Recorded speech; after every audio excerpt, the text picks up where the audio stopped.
coming, everyone. My name is Nick. I'm Indian, I'm gay, and I'm 14 years old. So my parents are actually from India, but I grew up in Arizona. And it's hard being an Indian dude in Arizona because you can really feel people's disappointment when you don't live up to their stereotypes. They'll be like, oh, you're Indian. You just don't seem Indian.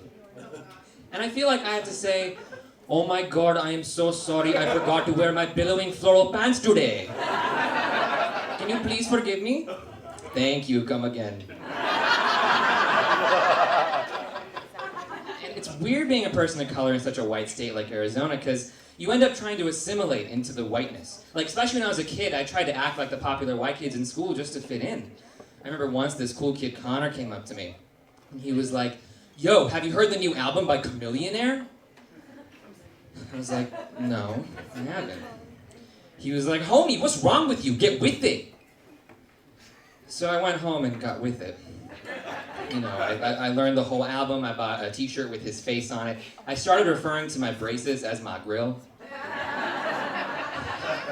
And it wasn't until years later that I realized just how messed up that was. I was an Indian kid, acting like a white kid, acting like a black kid, acting like Chameleonaire. Of all people.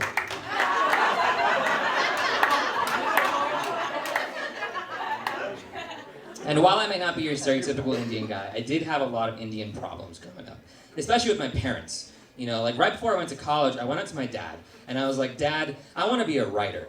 And he was like, that's fantastic, Nick, but isn't it pronounced lawyer?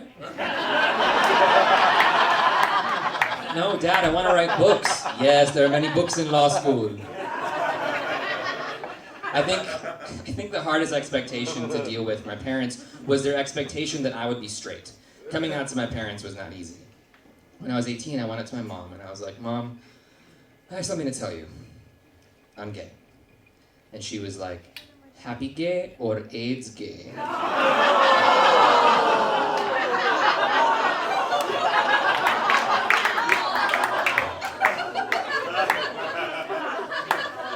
Disappointed gay, Mom.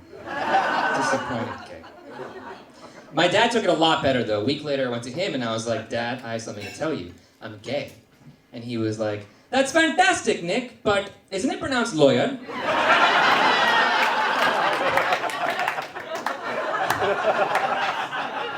There's this tradition in Indian culture where parents arrange their kids' marriages. Like my parents had an arranged marriage, a lot of my relatives had arranged marriages. And I thought the one benefit of coming out to my parents would be that I wouldn't have to deal with that bullshit anymore. But my mother is a dedicated woman. Just last week, she posted an ad on Facebook that read, my son, 21 years old, Indian, gay, works in entertainment, seeks Indian lesbian facing similar family pressure.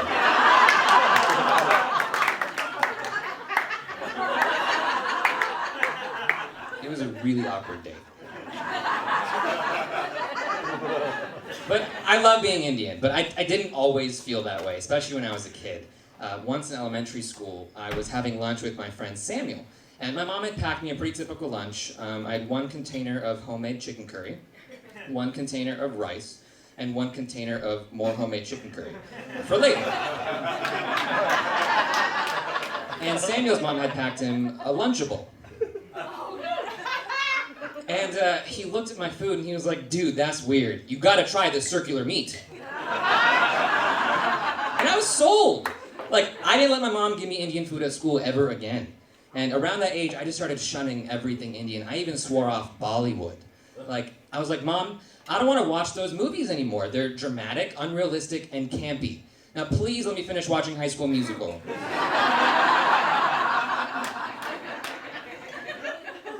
But really, for most of my childhood, I proudly identified as a coconut. Brown on the outside, white on the inside.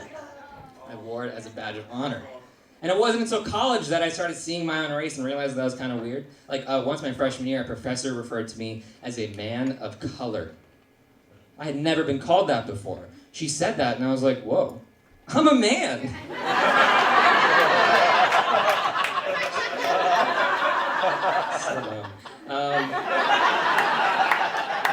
In case you're wondering, I now identify as a fig. brown on the outside, and who the fuck knows what on the inside. I'm really lost. Thank you for letting me talk about race on your night out. Thank you. It's hard talking about race.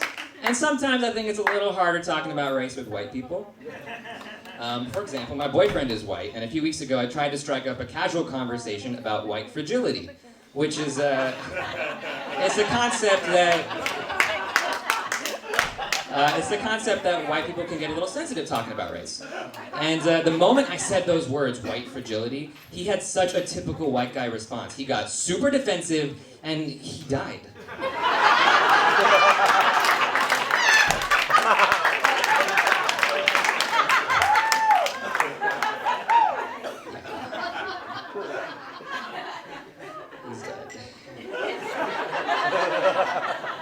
There's one thing I really do want to talk to you guys about, though.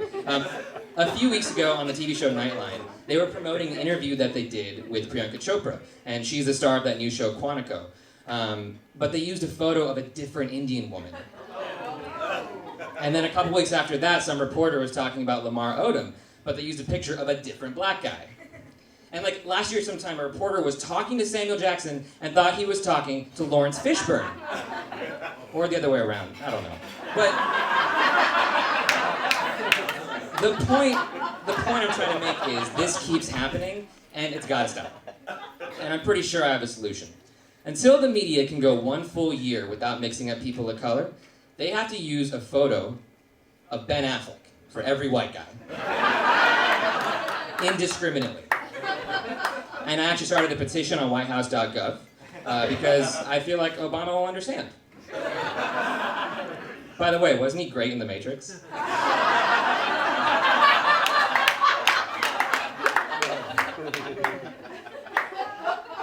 I think one of the weirdest things about race is that sometimes you get racist toward your own race. Like, I was at Walgreens with my sister a few weeks ago, and the guy behind the counter was this Indian dude from India, didn't really speak English. Line was moving pretty slow. And my sister was like, why can't this guy just learn English? We live in America. And I was so shocked that she said that. I was like, Shannon, I don't want to deal with your internalized racism right now. Let's just buy our skin bleaching cream and get the fuck out of here. Thanks, guys. My name is Nik Dodani.